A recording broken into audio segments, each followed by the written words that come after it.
భారతదేశ చరిత్రలో ఒక్క రూపాయి అవినీతి ఎరగని ఏకైక ప్రధానమంత్రి నరేంద్ర మోడీ గారు.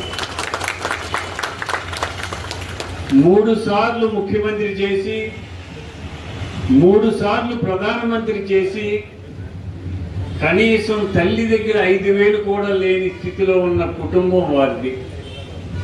నరేంద్ర మోడీ గారు పుట్టినరోజు తల్లిగారి ఆశీస్సులు తీసుకోవాలని తల్లిగారి దగ్గరికి వెళ్తే తల్లి ఆశీర్వదించి అక్కడక్కడ తడిమి 5,000 పూడ్చి కొడుకు చేతిలో పెట్టింది.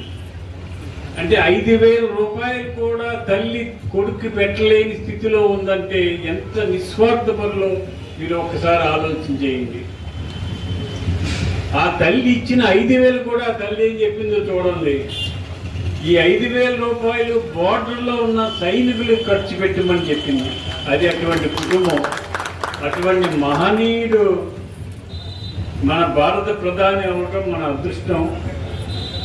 ఇవాళ భారత ప్రధాని పరిస్థితి ఏమిటంటే ప్రపంచ దేశాలన్నీ కూడా నరేంద్ర మోడీ నరేంద్ర మోడీ నరేంద్ర మోడీ అని వెలుగెత్తి చాటుతున్నాయి.